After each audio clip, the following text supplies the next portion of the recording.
एक लंबे समय पहले एक गांव में रमेश और धीरज नामक बाप बेटे रहते थे। रमेश का एक छोटा चाबी बनाने का दुकान था।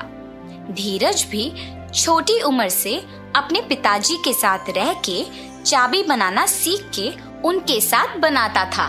एक दिन धीरज और उनके पिताजी अपने दुकान में काम कर रहे थे जब एक आदमी आता है। मेरे घर का चाबी खो गया, मेरे साथ आके ताला खोलोगे?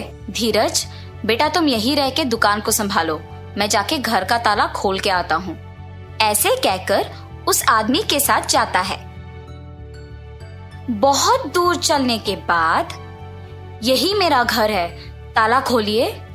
उसी गांव में पले पड़ने के कारण रमेश को उस गांव में रहने वाले सारों के घर अच्छे से पता था।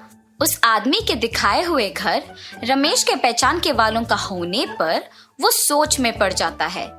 बाबू, जो चाबियां मेरे पास अभी है उनसे इस ताला को खोल नहीं पाऊंगा। दूसरे चाबियों का गुच्छा घर के पास है, जाके ले आते हैं। ऐसे कहकर उस आदमी को जमींदार के पास लेके जाता है। प्रभु, ये आदमी चाबी खोने का बहाना बना के मेरे पास आया है और मुझे कोई दूसरे आदमी का घर दिखा के खोलने के लिए कहा, इसीलिए मैं इसको आपके पास ले आया। तुम बहुत होशियार आदमी हो, इसीलिए इसको मेरे पास ले आ सके।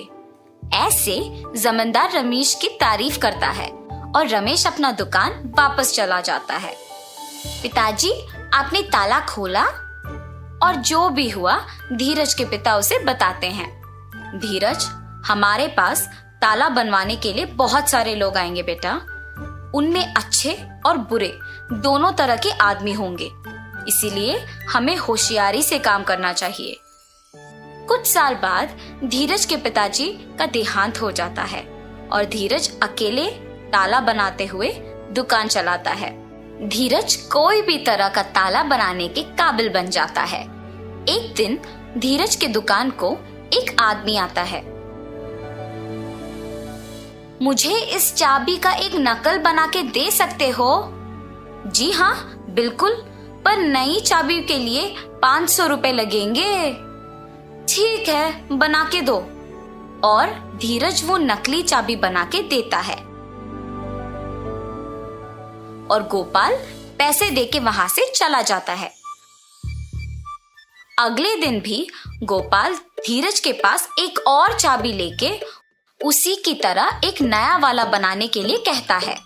ऐसे हर रोज गोपाल एक एक चाबी लाके उसका नकल बनाने के लिए धीरज को पैसे देता था।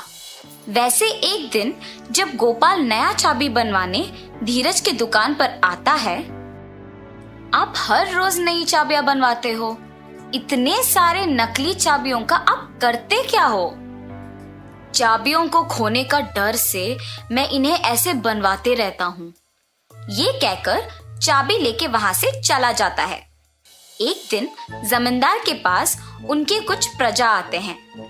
प्रभु, अलमारी का ताला वैसे का वैसा ही है, मगर उसके अंदर का सोना और पैसे गायब हो गए। जी प्रभु, हमारे घरों में भी वही हुआ है। ये सब जमींदार से कह के दुखी होते हैं। तुम्हारे जेवर और पैसे किसने लिए, इसका मैं पता लगाता हूँ। आप लोग मुझ पे भरोसा करके घर वापस जाओ। जमींदार के बातों का यकीन मानकर प्रजा वापस घर जाती है। सैनिकों, तुम लोग भी इनके पीछे पीछे जाओ। थोड़े दिन इन सब पे नजर रखो, किसी दिन तो वो चोर पकड़ा जाएगा। जी प्रभु। सैनिकों ने जमींदार का कहा किया और सब पे नजर रखे रहे। उन्होंने ये देखा कि सारे लोगों के पास एक ही आदमी काम करता था। हम सबको इस आदमी पे अच्छे से नजर रखना होगा। सही कहा तुमने, सबके पास एक ही आदमी काम कर रहा है। इसको खोए हुए जेवर और पैसों के बारे में जरूर कुछ पता होगा। एक दिन ऐसे ही वो आदमी एक और नकली चाबी बनवाने धीरज के दुकान को जाता है और उसके पीछे ही जमींदार के सैनिक भी जाते हैं। इसका नकली चाबी बना के दोगे? ठीक है, थोड़ी देर इंतजार कीजिए, बना के देता हूँ। धीरज चाबी को बनाते हुए सोच में पड़ जाता है। मुझे इस आदमी पे शक है, पर इसके वजह से मुझे बहुत पैसे मिल रहे हैं। वो इन चाबियों के साथ कुछ भी करे, मुझे क्या। और नकली चाबी बना के उसे देता है। गोपाल उसे पैसे देकर वहां से चला जाता है। सैनिक भी गोपाल का पीछा करते हैं और उस पे नजर रखते हैं। जब आसपास कोई नहीं होता है तो गोपाल असली चाबी को उसकी जगह पे रख के नकली चाबी से तिजोरी खोल के उसमें से सब कुछ चोरी कर लेता है। और ये देखते ही सैनिक उसे और नकली चाबियां बनाने के लिए धीरज को जमींदार के पास ले जाते हैं। धीरज, क्या तुमने गोपाल के लिए नकली चाबियां बनाई? जी प्रभु, मैंने गोपाल के लिए बहुत सारी नकली चाबियां बनाई। और तुमने क्या एक बार भी उसकी नीयत के बारे में नहीं सोचा? मुझे माफ कर दीजिए प्रभु, मैंने सिर्फ पैसों के बारे में सोचा है। पैसों की आशा में मैंने गोपाल पे आए हुए शक को भी नजरअंदाज कर दिया। अगर मैं तभी जमींदार को ये बात बता दिया होता तो अब मुझे ये स्थिति नहीं आती। ऐसे सोचकर दुखी होता है। गोपाल, जिस घर में काम करते हो उसी घर में चोरी करने पर शर्म नहीं आई? मुझे माफ कर दीजिए प्रभु, मुझे मेरी गलती का एहसास हुआ है। आइंदा ऐसे कभी नहीं होगा।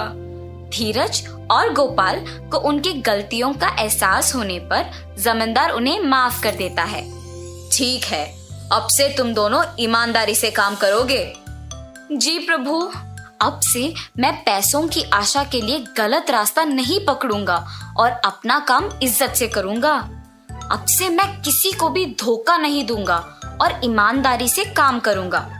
ऐसे धीरज और गोपाल अपने अपने काम इज्जत और ईमानदारी से करते हुए खुश रहते हैं। तो इस कहानी का नैतिक क्या है बच्चों? किसी को गलती करते हुए देखना उतना ही गलत है जितना खुद गलती करना होता है। इसीलिए इज्जत और ईमानदारी से काम करो।